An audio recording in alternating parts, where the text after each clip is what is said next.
So I think it's an interesting question because in some ways it matters a lot.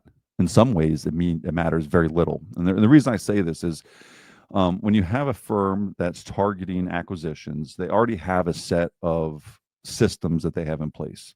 And so if your systems don't match their systems, you're going to get incorporated into their systems, whether that's on day one or day 365 or whatever that looks like. There's going to be a migration of systems.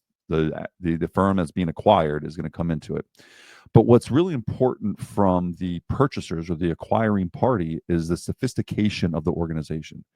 If the organization, even if they're not using the same systems, have sophisticated systems and are using those systems well, it's a good indicator that that organization is going to slide into the operations of the acquiring firm in a less disruptive way, because there's less learnings to happen. And it also speaks to what we would think of as like the success rate of that acquisition. So one of the number one things that we look at from an M&A perspective is like, are we going to have client retention, staff retention? Are we going to have are we going to have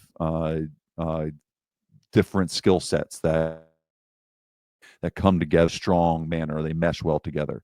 And the systems that are being used and the sophistication of the organization tells a lot around that story. It means it'll be less disruptive when they come over if they're similar. And I'll use something silly.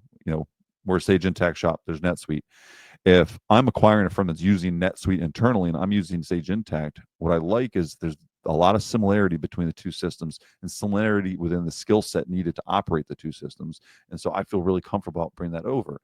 Let's say that in that same example, if it was, I'm going to be really silly here, their finance are being operated on spreadsheets, I would have a very it would be very risky for me to bring those people into the organization from a retention perspective, to try to get them from using Excel up to a Intact or an ERP level software. It would be far more challenging for me. So, I think that M&A looks at these things, or M&A firms or firms that are acquiring looks at these things as, how do we incorporate this organization as seamlessly as possible into our organization, and what are key indicators that this will be successful?